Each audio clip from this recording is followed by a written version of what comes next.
got a lot to cover today. One thing I left off, now I'm looking at page 72 in my book, under the section 100 Schools of Ancient Philosophy. A lot of your Chinese still hold to the belief that the universe consisted of two parts, basic parts, the yang and the yin, which some people describe yang as sun and yin as moon. And in the field of medicine, they believe that if they kept the body balanced between the yang and the yin, you'd be well. If you had too much of one and too others, now, in modern medicine, a lot of times our doctors will check a sick person's chemistry and say, hey, you don't have enough of this. It's a whole lot more complex than the yang and yin. But the idea is that if you keep your body chemistry in balance, you'll be healthy. You might have too little potassium, you need to bring your potassium level up. Or too little iron, you need to bring your iron level up. If you have too little iron, of course, you become anemic. Same thing, except it is more complex. Now, a lot about modern science comes in pairs. Your digital computer, pairs, 1 and 0. Everything that we get from digital computers, whether it be surfing the web, or solving complex equations, or writing a letter or an email online, it all boils down to 1 and 0. The whole computer, the whole concept is an on-off switch. Magnetism, 2 poles, north and south pole. You might know if you put 2 north poles of a magnet together, they don't like each other. They'll run from each other. A magnet will stick together, you put the north pole with the south pole, and vice versa, south of the north. Electricity has 2 parts, positive and negative. Without both poles, current won't flow. So if you ever connect a car battery, you only connect one pole and not connect the other. Now, I dabble in electricity a lot, and I've seen many a project that would not work because I failed to connect one side or the other to the power source. I had a case where I knew this thing was put together right, and it had just worked, and it didn't work. Then I realized when I started checking voltage, everything had positive voltage. Hey, that can't be right. Even the chassis had a positive voltage. Then I realized, hey, I never connected the negative side. Positive, negative, north, south. And again, a lot about the universe does consist of keeping a balance between 2 opposing, seemingly opposite or opposing forces.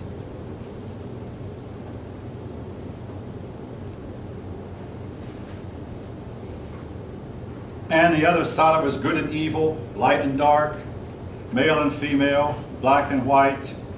In other words, there are 2 opposing forces, or seemingly opposite forces, that it took to work together in some kind of harmony to make up the universe. It reminds us again, as your book says, somewhat of Zoroaster in Persia, the battle between good and evil.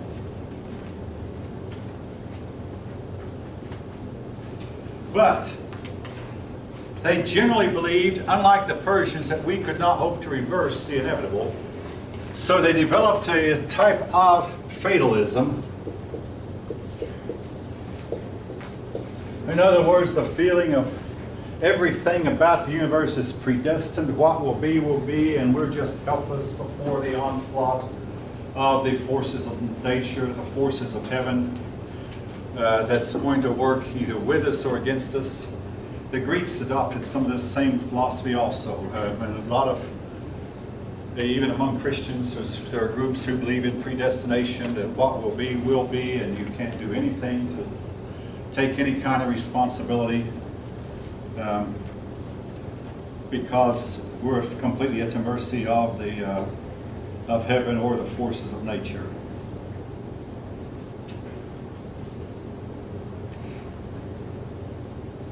Your book mentions shamans. Again, I'm looking at page 73. Generally, shamans are associated with primitive people. So another name for shaman is witch man or witch doctor. I'm going to elaborate on this a little bit. A shaman is a person who will sometimes take a drug to put himself, use a drug to get himself out of his body. And while out of his body, he communicates with the spirit world. And then he comes back to his senses once he's through the drug with an answer he got to a question in the spirit world. Now, he only goes to the spirit world to receive one answer to one question. And maybe that's why this idea is often associated with primitive. I mean, if some primitive person comes to you and asks you, how do you put an automobile together? You'd have to tell them, hey, you have to learn at least 100,000 processes before you can get one of these things to work. It's just not one simple process. Before you think, and I'm thinking that shamanism is complete quackery or fakery, some of their cures are known by scientists to actually work. Some of their methodologies do have some basis in scientific reality. Now, again, later on, the Chinese emperors kicked the shamans out of their court, and maybe that's because they sense the primitive nature of the religion. That again, that's often, most of the time, associated with primitive peoples. Now, let me hasten to say, don't, even the shaman will tell you, don't try this yourself, get a drug and go into a comatose state, because unless you're trained in what you're doing, you likely will never come out. I mean, it's supposedly only persons who are trained can do it. Again, if you want to believe it's all quackery and fakery, you can. It's up to you. But some people do take them seriously.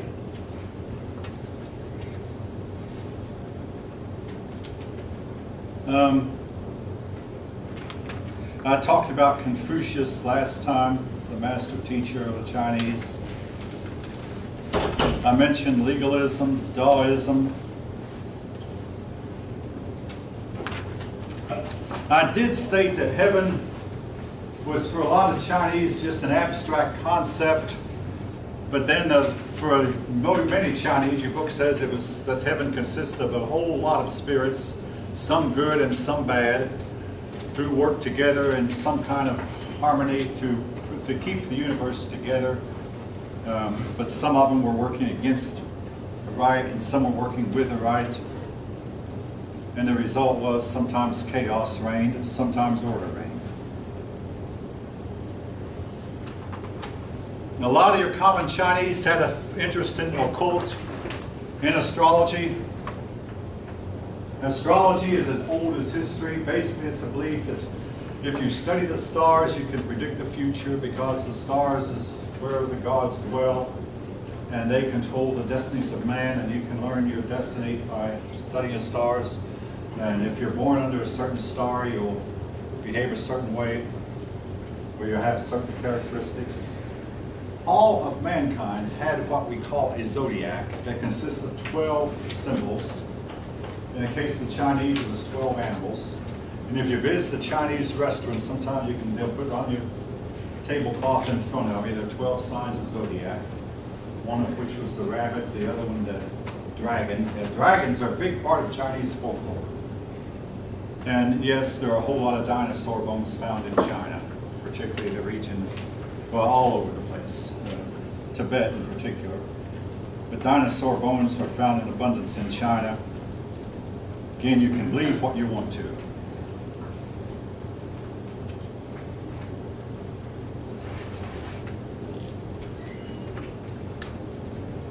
A member of the Qin dynasty built a great wall to keep the nomadic peoples at bay. Now, essentially, the nomadic peoples lived here in what is today Mongolia or Kazakhstan. This area is huge, really huge. And at one time, it was a whole lot more wet than it is today, with a whole lot more rainfall, and may have had a lot of forest land. And then somewhere along the way, it dried up.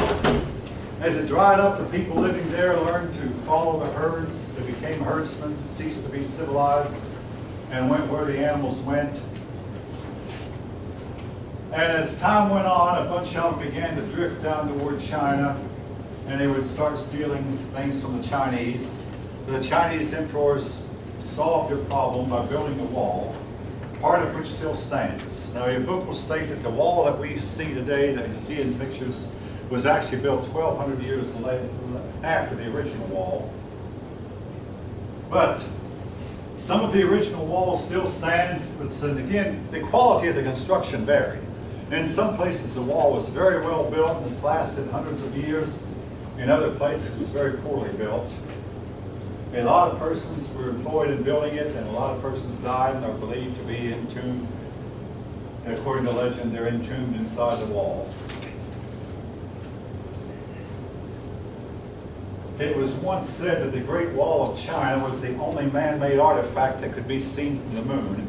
It can't. They asked some of the astronauts who went to the moon, did you see the Great Wall? Well, you can't, but you could if the wall were not long and thin. In other words, a wall were as wide as it is long. It actually could be seen from the moon because it's about 1,500 or more miles long. I don't know how long it is. It's quite long.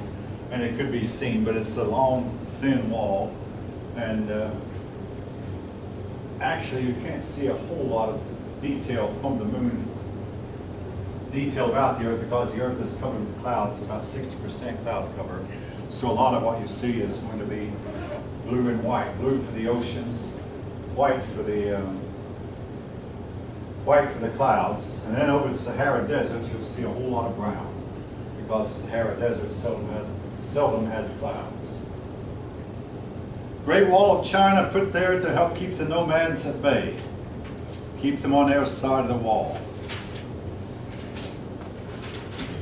Well, your book says it extends 4,000 miles from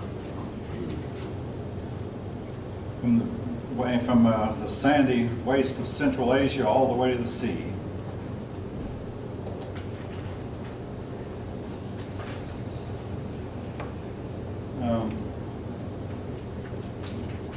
About the family, again,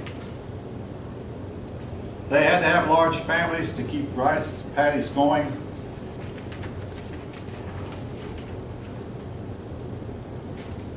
And along with the family, all right, we must say something about cities. Well, cities are looked on as being a sign of civilization, a sign of prosperity.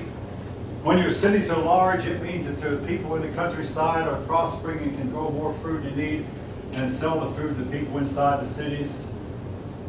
A large countryside indicates primitive people, people who are not all that advanced, people who are still backward.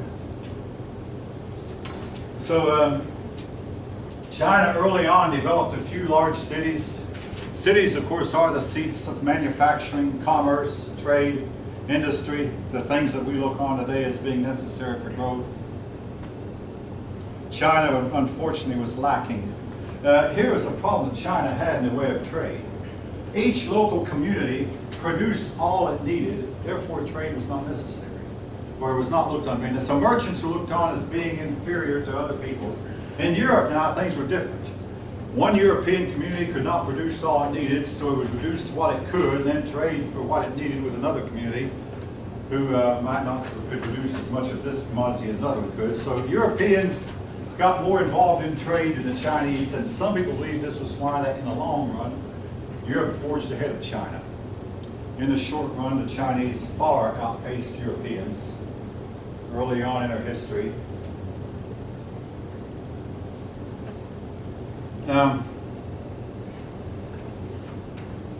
Women, your book is going to state this all the way through it, but every time we visit China, from ancient times to modern, women have been held in an inferior position in China.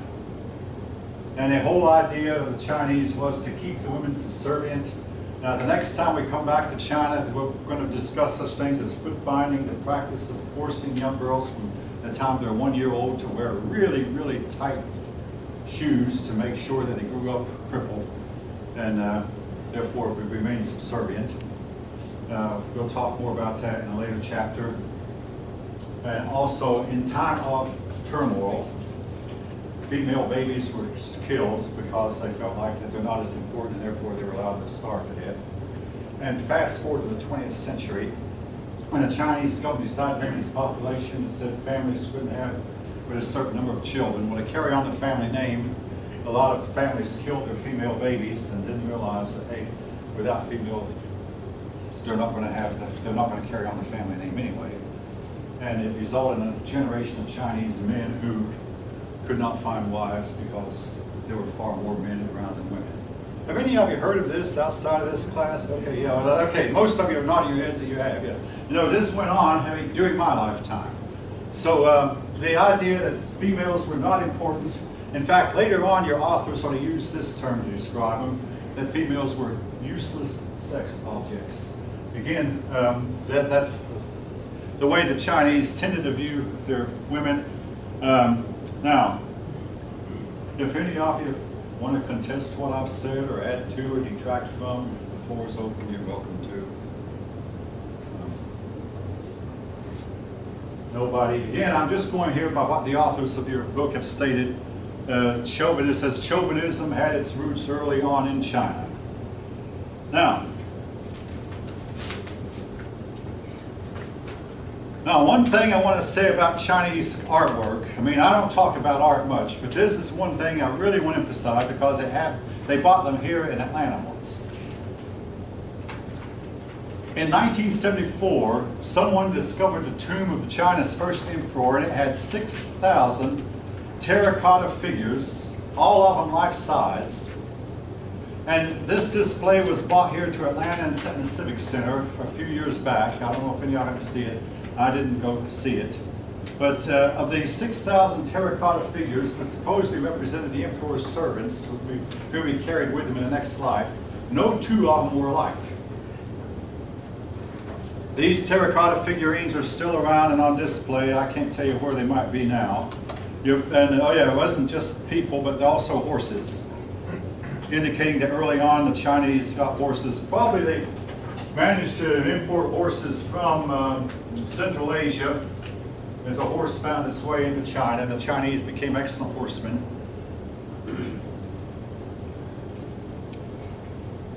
First Emperor's Tomb.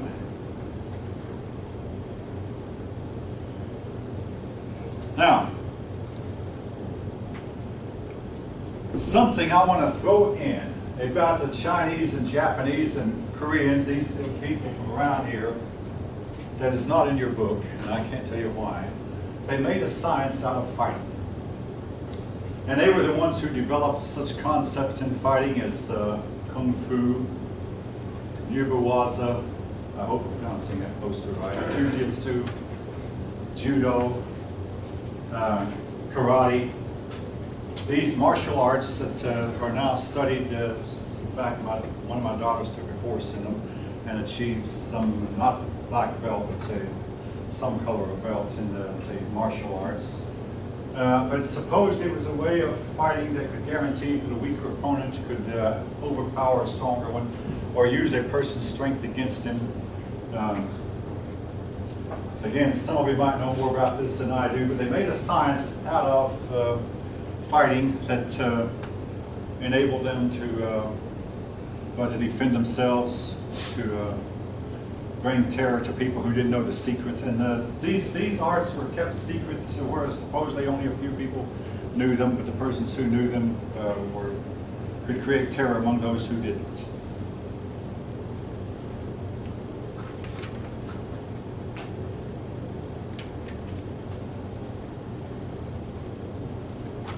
Your book compares Chinese writing to the writing of other ancient cultures, which to me indicates that China at one time did, I mean, we know the Chinese had their roots in this part of the world, but it indicates a commonality among humanity. Now, folks, there have been several books written in the last 30 years. The Chinese characters depict the Garden of Eden, the serpent in the Garden of Eden, depict the flood, depict the Tower of Babel, that these stories that we find in Genesis that a lot of persons will say are mythologies, that they are found in the authors I've read them make a convincing case. Unfortunately, I have not studied Chinese in detail, but I did ask a man from China one time, is this so? And he said, yeah, the ancient writings, that these symbols are ancient from the ancient writings. And they do show a serpent wrapped around a tree, which was reminiscent of the story of Eden. The Chinese have a flood story, and they pronounce the character who survived the flood, the main character, the father, the same way the Hebrews did, Noah. Same pronunciation.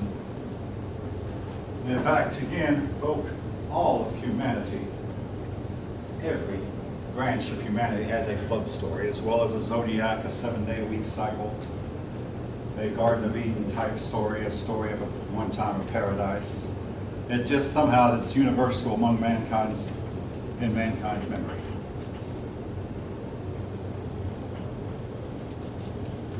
All right. Again, I'll skip the part about music, for I have to admit, I know practically nothing about Chinese music except when I go into a Chinese restaurant, and I do often. I mean, I like Chinese food. Sometimes the music they depict just seems to go on and on